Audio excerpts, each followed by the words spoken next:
বিকেল 4টের পর থেকে রাজ্য বিধানসভায় রাজ্য বাজেট পেশ করছেন চন্দ্রিমা ভট্টাচার্য। মমতা বন্দ্যোপাধ্যায়ের বাজেট আজকে বিধানসভায় পেশ হচ্ছে। এখন এই প্রতিবেদন যখন করতে বসেছি 5টা বেজে কয়েক মিনিট হয়েছে, বাজেট এখনো মাঝপথে।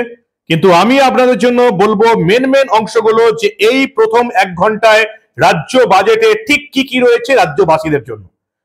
মহিলারা যেটা আশা করছিলেন যে লক্ষ্মীর ভান্ডার বাড়বে টাকা, সেটা কিন্তু এবারে রাজ্য বাজেটে হলো না।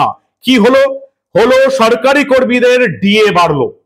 যদিও কেন্দ্রের ডিএর সঙ্গে আকাশ পাতাল তফাৎ একটা রয়েই গেল, কিন্তু রাজ্য সরকারি কর্মীদের ডিএ বাড়লো। আর কি কি ঘোষণা করলেন অর্থমন্ত্রী চন্দ্রিমা ভট্টাচার্য রাজ্য বাজেটে, সবটা বলবো আপনাদের এই প্রতিবেদন শেষ অবধি দেখুন। আমি মানব, দ্য নিউজ বাংলায় আপনাদের স্বাগত জানাচ্ছি।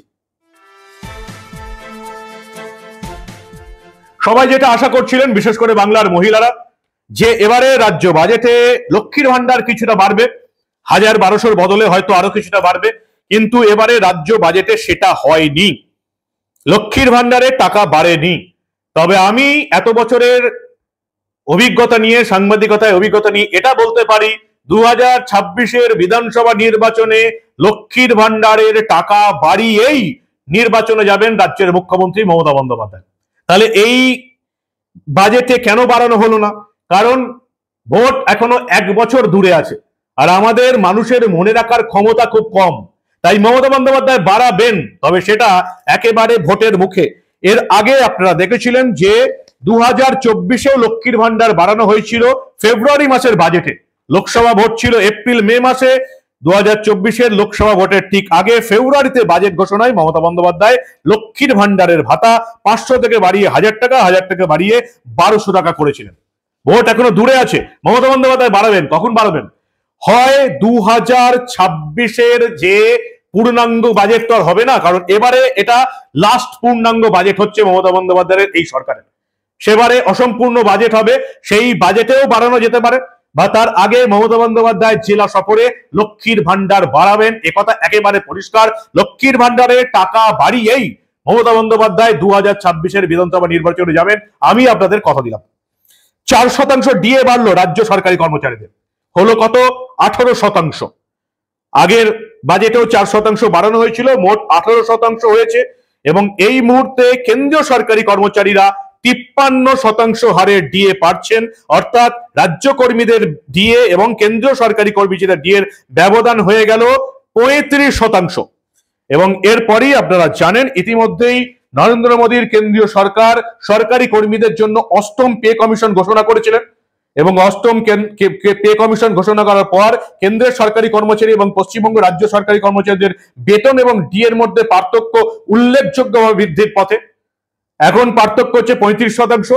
আর কয়েকটা দিনের মধ্যে কেন্দ্র সরকারের কর্মচারীদের ডিএ বাড়লো বলে আবার এটা বেড়ে যাবে। ফলে এই 4% নিশ্চয়ই রাজ্য সরকারি কর্মীদের মুখে হাসি ফোটাবে, কিন্তু তার ব্যবধান কিন্তু ততটাই রয়ে গেল। আর কি কি হলো এবারের বাজেটে? শেষ পূর্ণাঙ্গ বাজেট পেশ করছেন অর্থমন্ত্রী চন্দ্রিমা ভট্টাচার্য। ডিএ বাড়লো 4% সরকারি কর্মচারীদের। আর কি কি হলো? দেখা গেল যে এই ডিএ বাড়াবার পাশাপাশি গঙ্গাসাগরে 500 কোটি টাকা বরাদ্দ হলো। গঙ্গাসাগরে একটি সেতু তৈরি হবে, সেই সেতু তৈরির জন্য রাজ্য বাজেটে বরাদ্দ করা হয়েছে 500 কোটি টাকা। নদী বন্ধনে বরাদ্দ হয়েছে 200 কোটি টাকা। নদী কেন্দ্রিক এলাকায় নদী বন্ধন নামে নতুন প্রকল্পের ঘোষণা করা হলো রাজ্য বাজেটে। এই বাজেটে 200 কোটি টাকা বরাদ্দ করা হয়েছে। 70,000 স্মার্টফোন দেওয়া হবে আশা কর্মীদের। 70,000 আশা কর্মীকে স্মার্টফোন দেওয়া হবে। যেমন উচ্চ মাধ্যমিকের পরীক্ষার্থীদের দেওয়া হচ্ছিল, তেমনি এবার 70,000 আশা কর্মীকে স্মার্টফোন দেওয়া হবে। নারী এবং শিশু কল্যাণে বরাদ্দ বৃদ্ধি হয়েছে। এবং যেটুকু দেখতে পেলাম আমরা, ঘাটাল মাস্টার প্ল্যানে বরাদ্দ বৃদ্ধি হয়েছে, নতুন করে বরাদ্দ হয়েছে ঘাটাল মাস্টার প্ল্যানে। তবে এই ঘাটাল মাস্টার প্ল্যান কবে হবে, কবে শুরু হবে, সেসব কথা কিছুই নেই। আজকে বাজেটের শুরুতেই বিজেপির চিৎকার শুনতে পেলাম, চাকরি চাই, চাকরি চাই। এবং চন্দ্রিমা ভট্টাচার্য বাজেট পেশ করলেন 8ই মার্চ আন্তর্জাতিক নারী দিবসের কথা উল্লেখ করে। মমতা বন্দ্যোপাধ্যায়ের এই সরকারের শেষ পূর্ণাঙ্গ বাজেট 2026-এর বিধানসভা ভোটের আগে এটাই হচ্ছে শেষ পূর্ণাঙ্গ বাজেট। 2026-এ পুরো পূর্ণাঙ্গ বাজেট তিনি করতে পারবেন না। এখনো অর্থমন্ত্রী চন্দ্রিমা ভট্টাচার্য পেশ করছেন, কিন্তু এই মুহূর্তে এটাই সবচেয়ে বড় খবর, লক্ষ্মীর ভান্ডারে টাকা বাড়বে। কেন বাড়বে? যেটুকু জানা যাচ্ছে যে নভেম্বর মাসে লক্ষ্মীর ভান্ডারে আরো 5,07,000 নতুন উপভোক্তা যুক্ত হয়েছেন। এখন লক্ষ্মীর ভান্ডারে মোট উপভোক্তার সংখ্যা হচ্ছে প্রায় 2.26 কোটি টাকা, প্রায় 2.26 কোটি টাকা। আর এই মুহূর্তে রাজ্যের ভোটার সংখ্যা ওই 7.5 কোটির আশেপাশে, অর্থাৎ 30% ভোটার লক্ষ্মীর ভান্ডার পান মহিলারা। 30% মহিলা ভোটার লক্ষ্মীর ভান্ডার পান। এমনিতেই আপনারা জানেন 30% মুসলিম ভোট, যদিও ওই 30% মুসলিম ভোটের মধ্যেও এই 30% লক্ষ্মীর ভান্ডার আছে, আবার উল্টোটাও 30% লক্ষ্মীর ভান্ডারের মধ্যেও 30% মুসলিম ভোট আছে। ফলে এই যে 30% মুসলিম ভোট রয়েছে, যার মধ্যে লক্ষ্মীর ভান্ডারও আছে, আবার 30% লক্ষ্মীর ভান্ডার মহিলা রয়েছেন, এই দুটো ফ্যাক্টরকে যদি না কাউন্টার করা যায় তাহলে এই রাজ্যে পরিবর্তন একেবারেই অসম্ভব। মমতা বন্দ্যোপাধ্যায় রাজ্য বাজেটে ঘোষণা করলেন না, কিন্তু আমি এটা একেবারে নিশ্চিত যে 2026-এর বিধানসভা ভোটের আগে লক্ষ্মীর ভান্ডার অন্তত পক্ষে এই সাধারণের জন্য যে 1000 আছে সেটা বেড়ে 1500 হবে, এবং যেটা 1200 আছে সেটা বেড়ে 2000 বা 1800 এই টাইপের হতে পারে। 1500 এবং 2000 যদি করা হয় তাহলে রাজ্য বিজেপিকে অন্তত তাদের যে ভোটের যে ঘোষণা, সেই ঘোষণায় অন্তত যেটা শুভেন্দু অধিকারী রাজ্যের বিরোধী দলনেতা বলছেন যে লক্ষ্মীর ভান্ডার 3000 করব, সেটাকে বিজেপিকে অফিসিয়ালি ঘোষণা করতে হবে এই রাজ্যে বিধানসভা ভোটের আগে। বিজেপি যদি অফিসিয়ালি ঘোষণা করে যে তারা ক্ষমতায় এলে লক্ষ্মীর ভান্ডার 3000 টাকা করবে, যেটাকে তারা অন্নপূর্ণা ভান্ডার নাম দিচ্ছে, এবং রাজ্যে শুধু বেকার মহিলাদের জন্যও নয়, ছেলেদের জন্য যদি কার্তিক ভান্ডার বা অন্য কিছু বিজেপি চালু করার ঘোষণা করে, তবে এবারের ভোটে কিন্তু বিজেপির চান্স থাকবে।